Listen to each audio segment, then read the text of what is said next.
अस्सलाम वालेकुम नाजरीन, welcome back to another video. This is part 3 of PMS ministerial quota GK paper 2019 और इसमें हम क्वेश्चंस 21 से 30 तक डिस्कस करेंगे। Question number 21, which is the largest district of Punjab? Pakistan में पंजाब का सबसे बड़ा ज़िला। एक इम्पॉर्टेंट क्वेश्चन है, ये पूछा हुआ था। तो इसका करेक्ट ऑप्शन है बहावलपुर। बहावलपुर पाकिस्तान के पंजाब का सबसे बड़ा ज़िला है। और अगर हम इंडियन पंजाब की बात करते हैं, क्योंकि आफ्टर पार्टीशन ऑफ 1947 पंजाब को दो हिस्सों में तकसीम किया गया था। आधा तो खैर नहीं, बहरहाल कुछ हिस्सा पाकिस्तान में और कुछ हिस्सा इंडिया के पास चला गया था। तो अगर हम इंडियन पंजाब की बात करते हैं तो उसका सबसे बड़ा डिस्ट्रिक्ट जो है वो लुधियाना है।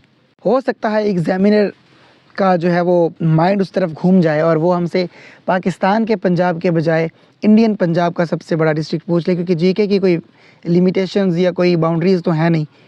Question number 22, laughing gas is called. Laughing gas कहते हैं नाइट्रस ऑक्साइड को, और इसको हैप्पी गैस भी कहते हैं। इसका फार्मूला है N2O। Question number 23, the area between Ravi and Beas river is called. Ravi और ब्यास के दरमियान के इलाके को बारी दोआब कहते हैं। इसमें बारी का जो बा साउंड है वो, या BA साउंड जो है, आप इसको यूँ समझ लें, तो वो आपके ब्यास रिवर के नाम से आया है। और आपका जो बारी में RI है वो रावी को बारी, यानी ब्यास और रावी, बा और रा साउंड इसको इंडिकेट करते हैं। ये दोआब के बारे में जितने भी क्वेश्चन है, जितने दोआब हैं पंजाब में, उनको हम पिछले पेपर को डिस्कस करते हुए डिटेल में याद कर चुके हैं, साथ में ट्रिक्स भी याद कर चुके हैं। अगर आपने वो वीडियो नहीं देखी तो आप PMS जनरल जो पेपर था 2019 का, उसमें एक क्वेश्चन था, इसी तरह एक दोआब पूछा हुआ था। तो सारे दोआब को उस क्वेश्चन के साथ डिस्कस किया जा चुका है। तो आप उस वीडियो को देखेंगे तो आपको ये सारे याद रह जाएंगे। बहरहाल बारी दोआब में जो बा साउंड है वो ब्यास को रिप्रेजेंट करता है, और जो रा साउंड है बारी में वो आपके रावी रिवर को रिप्रेजेंट करता है। तो ये रावी और ब्यास के दरमियानी इलाके को बारी दोआब कहते हैं। Next question number 24, which is the shortest planet of solar system? निज़ाम शमसी का शॉर्टेस्ट प्लैनेट या स्मॉलेस्ट प्लैनेट जो है वो मरकरी है। आप इसको इस हवाले से याद रख लीजिए कि बेचारा सबसे शॉर्ट है, सबसे स्मॉल है, इसीलिए तो सूरज की बगल में छुप के बैठा हुआ है, सूरज के बिल्कुल साथ है। अच्छा, इसका जो ऑर्बिटल डिस्टेंस कह लें, या ऑर्बिटल जो इसका पीरियड है, वो भी सब सियारों से कम है। जाहिर है इसको सबसे कम फासला तय करना पड़ता है सूरज के करीब अपना एक चक्कर, यानी दूसरे लफ्ज़ों में 1 साल कंप्लीट करने के लिए। तो इसका जो एक ऑर्बिटल डिस्टेंस है, या इसका जो चक्कर है, वो ज़मीन के 88 दिनों के इक्वल है। ज़मीन के जो 88 डेज़ हैं उनके अंदर ये अपना सूरज के गिर्द एक चक्कर यानी 1 साल मुकम्मल कर लेता है। मरकरी के हवाले से ये याद रखने वाली बात है। अगर मरकरी स्मॉलेस्ट है तो फिर लार्जेस्ट प्लैनेट कौन सा है सोलर सिस्टम का, ये एक अहम सवाल बनता है। तो Jupiter is the largest planet of our solar system. सबसे छोटा मरकरी और सबसे बड़ा सैयारा निज़ाम शमसी का वो जुपिटर है। नेक्स्ट फिर क्वेश्चन बनता है, कोल्डेस्ट प्लैनेट कौन सा है? हम नॉर्मली यही कंसीडर करते हैं कि चूँकि नेपच्यून सबसे आखिर पर है, सबसे दूर है, यानी ज़मीन से सूरज से सबसे ज़्यादा फासला नेपच्यून का है, इसलिए नेपच्यून जो है वो कोल्डेस्ट प्लैनेट होगा। हालांकि ऐसा नहीं है। नेपच्यून का जो टेम्परेचर है वो -214 डिग्री सेल्सियस है, जबकि यूरेनस का जो टेम्परेचर है वो -224 डिग्री सेल्सियस है। तो इस हिसाब से नेपच्यून कोल्डेस्ट प्लैनेट नहीं है, ये बात याद रखने वाली है, पेपर में पूछा जा सकता है। और हम अपने जनरल नॉलेज की बेस पर, अपने तुक्का प्रोग्राम के तौर पे हम यही लगाते हैं कि नेपच्यून है, क्योंकि वो सबसे दूर है, इसलिए वहाँ पर सूरज की रोशनी सबसे कम पहुँचती है, तो वो कोल्डेस्ट है। ऐसा नहीं है। यूरेनस कोल्डेस्ट प्लैनेट है, और नेपच्यून का जो टेम्परेचर है वो उससे 10 डिग्री मज़ीद ज़्यादा है। तो यूरेनस का 224 डिग्री सेल्सियस है, नेपच्यून का 214 डिग्री सेल्सियस है माइनस में। ब्राइटेस्ट प्लैनेट फिर कौन सा बनता है? हम नॉर्मली यही कंसीडर करते हैं कि चूँकि मरकरी सूरज से करीब तरीन है, उस पर सबसे ज़्यादा रोशनी पड़ती है सूरज की, इसलिए मरकरी जो है वो ब्राइटेस्ट प्लैनेट है। हालांकि ऐसा नहीं है। मरकरी के बाद वाला जो प्लैनेट है, जो ज़मीन से पहले और मरकरी के बाद में है सोलर सिस्टम में, Venus is the brightest planet. और ये कैसे हो सकता है कि वो ब्राइटेस्ट हो और फिर हॉटेस्ट ना हो? ये भी एक इम्पॉर्टेंट पॉइंट आप याद रखिएगा कि Venus brightest planet of the solar system है, और ये hottest planet of solar system भी है। Next question number 25, which planet is the farthest from the sun, सूरज से दूर तरीन निज़ाम शमसी का सैयारा कौन सा है? तो इसका करेक्ट ऑप्शन नेपच्यून है। नेपच्यून इस वक्त सोलर सिस्टम का सबसे सूरज से दूर तरीन सैयारा है। इससे पहले कंसीडर किया जाता था प्लूटो को। प्लूटो वॉज डिस्कवर्ड इन 1930 और 1930 से लेकर 2006 तक Pluto was the farthest planet of solar system. लेकिन 2006 में IAU इंटरनेशनल एस्ट्रोनॉमिकल यूनियन ने इसको डिक्लेयर कर दिया था कि ये जो है वो सोलर सिस्टम का प्लैनेट नहीं है। क्यों नहीं है? उनका एक क्राइटेरिया है, कुछ बातें हैं जिन पर एक प्लैनेट को सोलर सिस्टम का प्लैनेट कहलवाने के लिए पूरा उतरना चाहिए।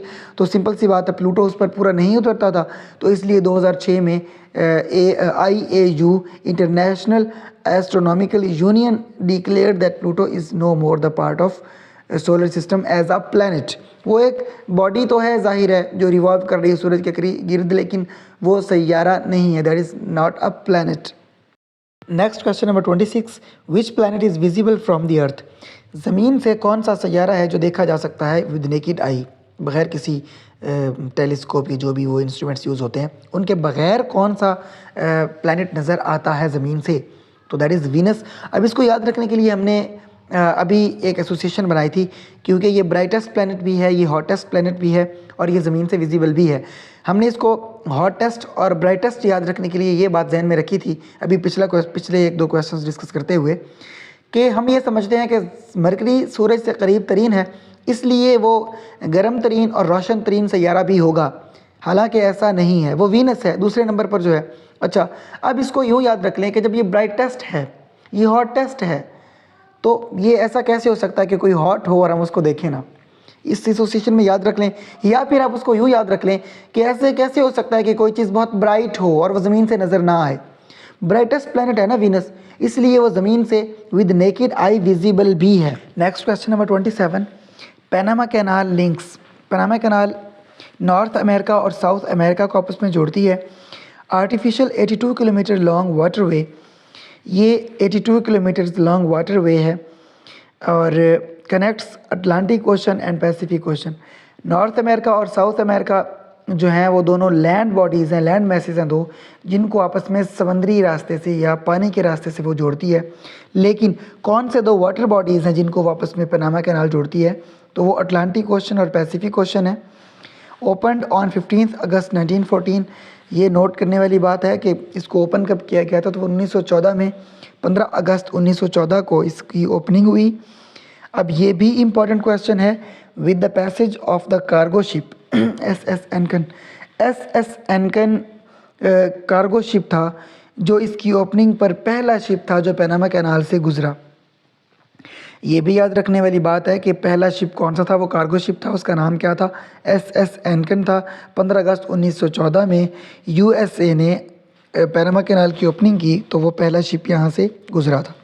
France began construction in 1881 and failed in 1890, France ने पनामा कैनाल की कंस्ट्रक्शन कब स्टार्ट की? ये भी इम्पोर्टेंट पॉइंट है। 1881 में फ्रांस ने कोशिश की थी पनामा कैनाल को कंस्ट्रक्ट करने की, but France failed in 1890 and after that United States of America did it and the opening ceremony held on 15 August 1914 as we discussed earlier. अब 1914 में पनामा कैनाल की ओपनिंग होती है। 1914 से 2 साल पहले यानी 1912 में टाइटैनिक डूबा था, ये बात इसके साथ याद रखने वाली है। 1914 वर्ल्ड वार फर्स्ट भी स्टार्ट हुई, पनामा कैनाल भी कंस्ट्रक्ट हो के ओपन हुई 1914 को, 15 अगस्त 1914 को, और इससे 2 साल पहले यानी 1912 में टाइटैनिक भी डूबा था। 15 अप्रैल की आखिरी घंटों में वो आइसबर्ग से टकराया था और 15 अप्रैल के जो इब्तदाई घंटे थे उनमें वो डूबा था। 14 अप्रैल के जो आखिरी घंटे थे उनमें वो आइसबर्ग से टकराया था। 1912 में टाइटैनिक डूबा, 1914 में वर्ल्ड वार भी स्टार्ट हुई और 1914 में वर्ल्ड वार फर्स्ट स्टार्ट हुई। वर्ल्ड वार सेकेंड तो 1939 में स्टार्ट हुई थी ना, 1939 में। 1914 से 1918 में वर्ल्ड वार फर्स्ट, 1914 में पनामा कैनाल ओपन होती है, 1912 में टाइटैनिक डूबा था। Next question number 28, when was the Kargil war fought, Kargil war कब लड़ी गई? 1999 में लड़ी गई थी। 3 मई 1999 को स्टार्ट हुई थी और ये इंडिया और पाकिस्तान के माबैन थी। और ये सवाल तो खैर इस तरह के हम कम ही पूछते हैं कि ये जीता कौन था, तो इंडिया वन दैट वॉर। इस तरह का सवाल पूछा नहीं जाएगा क्योंकि हम अपनी नेगेटिविटी को कभी भी हाईलाइट नहीं करते। जी next question number 29। After passing through prism light disperses in. जब सफ़ेद रोशनी को, वाइट सनलाइट को एक प्रिज्म से गुजारा जाता है तो वो 7 कलर्स में डिस्पर्स हो जाती है। आप इस पिक्चर में देख सकते हैं कि किस तरह से वाइट सनलाइट को जब ग्लास प्रिज्म से गुजारा तो वो 7 कलर्स में तकसीम हो गई है। इसमें रेड सबसे ऊपर है और वायलेट कलर सबसे नीचे है। अब रेड कलर की वेवलेंथ के बारे में अक्सर पूछा जाता है या ये पूछा जाता है कि कौन से कलर की लाइट की वेवलेंथ सबसे ज़्यादा होती है। तो रेड कलर की वेवलेंथ सबसे ज़्यादा होती है जो कि 700 नैनोमीटर के लगभग होती है और इसकी फ्रीक्वेंसी सबसे कम होती है रेड कलर की जो लाइट होती है उसकी। और जो वायलेट कलर आप देख रहे हैं नीचे बॉटम पे, उसकी वेवलेंथ सबसे कम होती है, 450 नैनोमीटर तक होती है और इसकी जो फ्रीक्वेंसी है वो सबसे ज़्यादा होती है। ये बातें याद रखने वाली हैं कि रेड कलर की वेवलेंथ सबसे ज़्यादा होती है, रेड कलर की जो लाइट होती है रेड लाइट की, और जो वायलेट लाइट होती है, ये वायलेट कलर की लाइट होती है, उसकी वेवलेंथ सबसे कम होती है। आप इस पिक्चर में देख भी सकते हैं कि किस तरह से red, orange, yellow, green, blue and violet 7 colours दिए हुए हैं और इनकी वेवलेंथ किस तरह से बतदरीज टॉप टू बॉटम कम हो रही है। Question number 30। When did Pakistan leave CENTO? CENTO stands for central treaty organization and Pakistan left it in 1979। ये एक्चुअली 1979 में डिज़ोल्व हो गई थी, यानी एज एन इंस्टीट्यूशन या एज एन ऑर्गेनाइजेशन ये रही नहीं थी। इसकी इस्टेब्लिशमेंट हुई थी 24 फरवरी 1955 को। 1955 फरवरी 24 इसकी इस्टेब्लिशमेंट होती है। इसका पुराना नाम था मैटो यानी the Middle East treaty organization, also called Baghdad pact, क्योंकि इसका जो पैक्ट था, इसका जो एग्रीमेंट था वो बगदाद में हुआ था जो कि इराक़ का कैपिटल है। और dissolved on March 16, 1979 after Iranian revolution and Pakistan also left in the same year. Iranian revolution कब आया? 1979 में, ये भी याद रखने वाली बात है। और इरानियन रेवोल्यूशन के साथ साथ सेंटो भी डिसइस्टेब्लिश्ड हुई, यानी कि इसकी ये डिज़ोल्व हो गई थी और इसके मेंबर्स ने इसको लीव कर दिया और पाकिस्तान ने भी इसके डिज़ोल्व होने पर ही इसको छोड़ा। 1979 इसका करेक्ट ऑप्शन था।